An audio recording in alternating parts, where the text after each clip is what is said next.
A Thread by Soul War. The tide has turned as rioting chills nationwide. The 50-day siege of the White House has been changed to a 50-day jazz festival. Portland's nights have been riot-free for nearly 2 weeks. Where are the rampages by the Black Bloc in Seattle? What happened?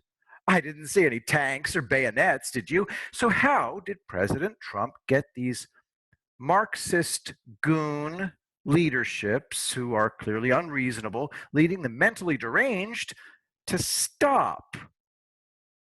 Here's a subtle hint: under pressure. I know the second Adbusters poster says in solidarity with the White House siege.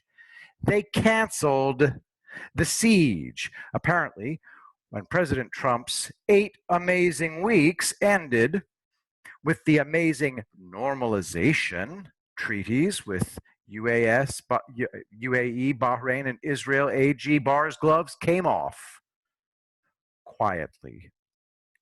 Most people have no idea how things actually work anymore. We think we're informed by media designed to manipulate us and believe that we're sophisticated enough to have an opinion on any subject, regardless of individual life experience or lack thereof. Well, Doggy, remember when President Trump cowered in his bunker as peaceful protesters attacked the White House?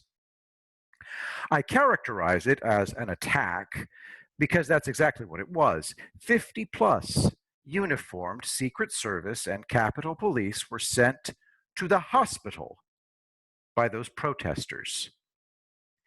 It was incredibly violent, with bricks, frozen water bottles, urine and feces, as well as fistfights and clubbings, and of course, Chinese terrorists. Link in the description to the thread. Link in the thread. Jennifer Zhang tweets on June 1st, rioters outside the White House. Man says in Mandarin Chinese, go, go, hurry up, leave quickly. Donald Trump, Secretary Pompeo, you need to investigate what kind of a role the Chinese Communist Party is playing in this when the US and the world want to hold the Chinese Communist Party responsible for the virus pandemic. This is why Trump was sent to the bunker. That's right, sent. The Secret Service made that call, not Trump. The reason they sent him to the bunker is obvious to anyone who can think clearly. The team of Chinese Communist Party terrorists were there to open the door, i.e., knock down the barricade to clear the way for American rioters to charge the White House lawn and get shot dead. Ask yourself what kind of PR event that would have been, as the names and faces, occupations, and families of the dead get plastered everywhere, 24/7 by the gleeful media. Melanie, 24-year-old nurse and mother of 2, shot dead by Trump's Gestapo. That's exactly what was supposed to happen. It would have torn the nation apart as intended and probably ended President Trump's presidency. So, some quick thinking leadership in the Secret Service sent Trump to the bunker so they wouldn't have to shoot. The Secret Service and Capitol Police only just managed to hold the rioters back.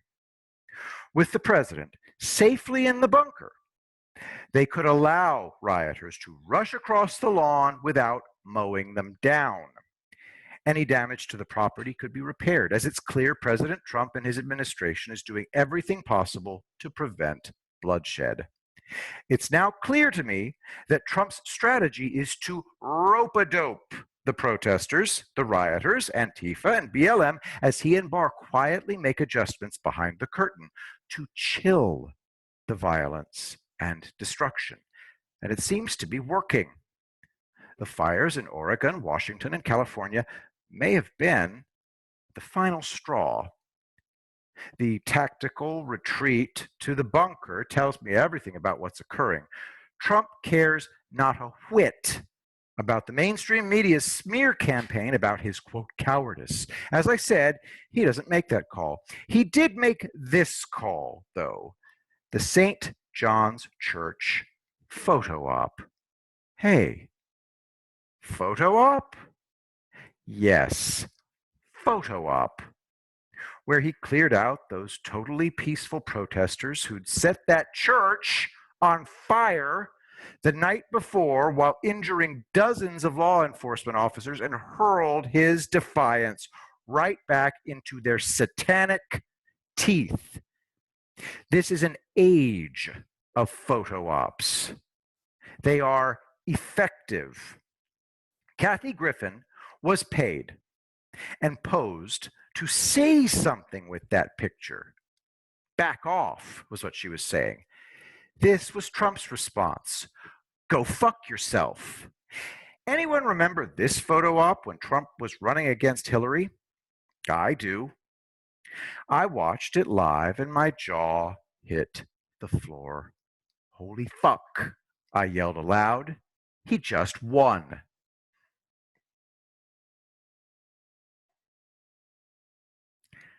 This was during the Louisiana flooding, when Hillary couldn't be bothered to show up. She eventually made it days later.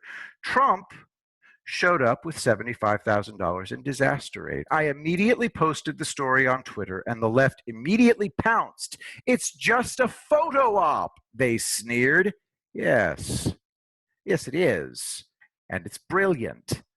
I live in hurricane country in the coastal bend of Texas and remember days or weeks of no water, power, and food.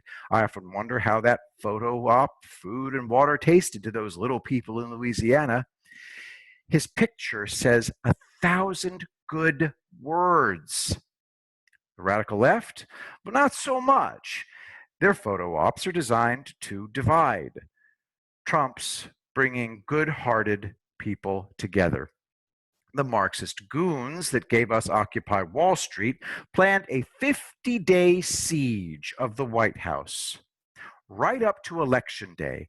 This was to bring the Portland-style riots to D.C.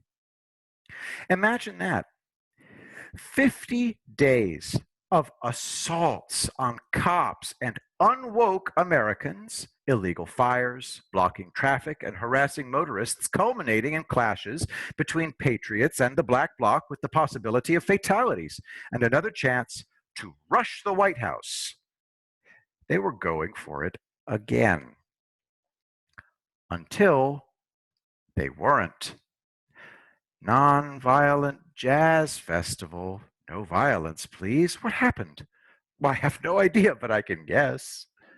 The same thing that happened in Seattle's awful chop zone, where Antifa leaders went in front of the Seattle Police Department saying, "Don't resist, these MFs mean business."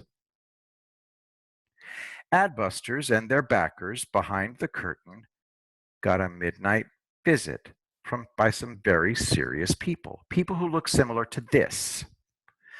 A few love taps or friendly holding your balls or teat that don't leave a mark as sweet nothings are whispered in your ear. A.G. Barr is on a silent offensive in the silent war that has clearly identified the on-the-ground leadership and is convincing them to LARP elsewhere. Trump and Barr don't want nose-to-nose conflict. They don't want to jail 10,000 people. When they can jail 200 and dissuade the rest. The left want conflict. They thrive on it, and their cohorts in the press are their trumpet to call the disaffected Democrats that have created to grow their numbers. Trump, who probably despises societal engineers more than me, will use aspects of societal engineering to gentle and calm the mob. Builders and engineers create the structures we live and work in. So the master builder and his team are making adjustments to create the desired outcome: peace. He just achieved a landmark in the Middle East. Hey, it was just 70 years of bloodshed and fighting, no big deal. Trump is removing the left's structure created to abuse us as he replaces that structure with one that provides the sane with viable options to address genuine grievances and is now limiting the insane and diabolical's ability to inflict themselves without significant consequences. We don't want violent street battles. After 2020, we will have to live in one America as their cherished dream of a new America collapses in flames. The vile brand the radical left has revealed will be so repugnant to us, left and right, it will be unelectable for decades. President Trump, AG Barr, and Secretary of Defense Esper are doing yeoman's work to save lives and defeat an insidious menace.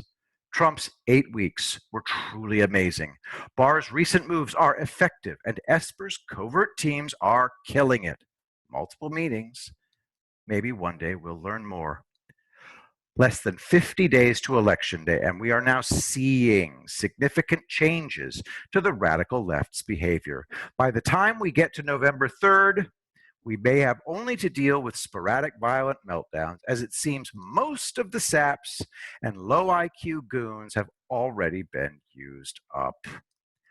I expect America's triple threat to Marxist violence to be laser focused on any violence on November 3rd and in the weeks after, with teams on standby to address it within hours. This is our ground. This influence was always foreign and at odds with American values and principles. I think there will be terror campaigns launched, and not only will they fail, they will demonstrably fail, because President Trump knows who and what we're fighting. They never had a prayer. There will be setbacks, but the outcome was never in doubt. America is winning its soul war.